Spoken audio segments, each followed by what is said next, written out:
Salam Kamir, kekaguman ilahi mengarah pada iman dan rahmat. Saudara-saudari yang terkasih, hari ini saya kelihatan glowing karena kamera HP-nya kurang begitu bagus. Dan saya ingin menunjukkan cerita saya ketika suatu saat saya bertugas di Solo. Di Solo itu ada satu paroki yang besar di samping balai kota.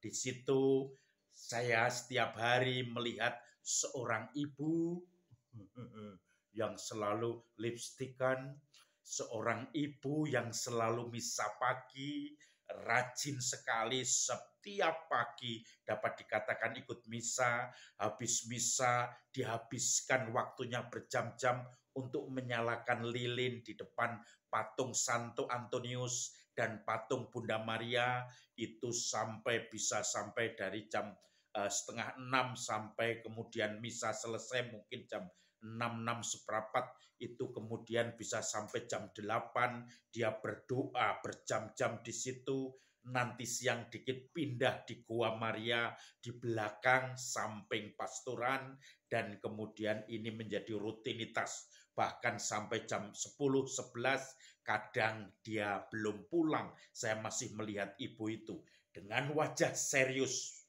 dengan segala macam karakter seorang ibu, dan dia kemudian mulai menunjukkan keseriusan dalam berdoa. Suatu saat saya memergoki dia memberi surat di handle pintu pasturan. Jadi ada pasturan, ada pintu, dia tidak ngebel tapi ditaruh di handle, bukan di kotak surat juga bukan. Dan kemudian karena saya melihat, saya ambil dan tidak dilem, maka saya buka. Dan ternyata isinya saya baru paham.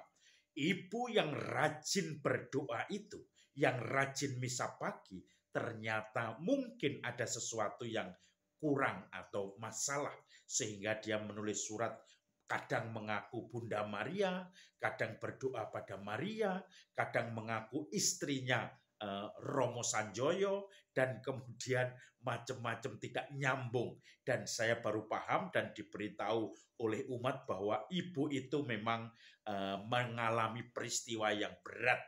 Dan ternyata di balik kerajinannya itu, di balik banyak doa, ada sesuatu yang kosong, yang tentu saja bermasalah.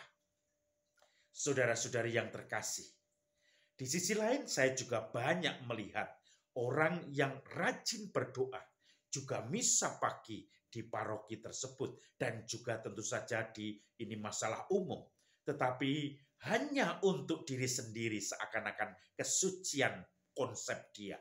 Dia tidak peduli kepada pembantunya, tidak peduli kepada tetangganya, tidak peduli kepada rekan-rekannya atau orang-orang yang kadang membutuhkan, maka yang penting dia berdoa, merasa sudah suci sendiri.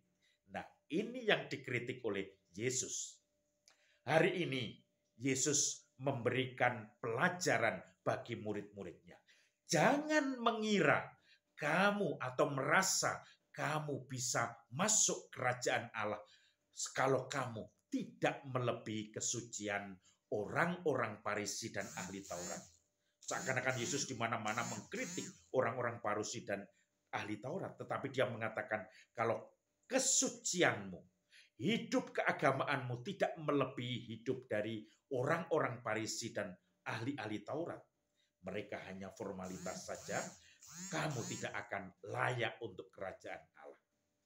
Maka Yesus mengatakan, kalau kamu kemudian ketemu orang dan di situ kamu merasakan, di situ memahami ada perintah, hormatilah sesamamu manusia, maka kemudian kalau kamu benci kepada saudaramu, maka dia tidak layak untuk kerajaan Allah. Kalau kamu mengatakan kemarahan kepada orang sesamamu, kafir, dan juga jahat orang lain itu kamu maki-maki, maka kamu juga tidak layak, dan di situ hanya neraka yang akan menantimu. Saudara-saudari yang terkasih, Yesus juga menambahkan, kalau kamu mau memberi persembahan, tapi kamu teringat masih punya masalah dengan sesamamu, tinggalkan persembahanmu di altar mezbah.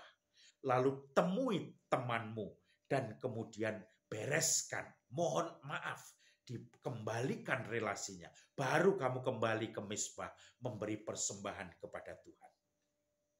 Kalau kamu membawa temanmu atau musuhmu untuk ketemu hakim, kamu akan melaporkan orang itu. Dalam perjalanan cepat-cepat kamu minta maaf, merekonsiliasi. Sebab kalau tidak dia akan melaporkan kamu pada hakim. Dan hakim itu akan melempar kamu kepada api neraka yang tidak terpadamkan. Saudara-saudari yang terkasih, Yesus menekankan bahwa relasi dengan Allah itu akan terwujud dalam relasinya dengan sesama. Maka Yesus semakin menjelaskan bahwa walaupun kita banyak berdoa, tetapi ketika kita tidak punya amal, kita tidak punya relasi yang baik sebagai mungkin common sense dalam kehidupan masyarakat.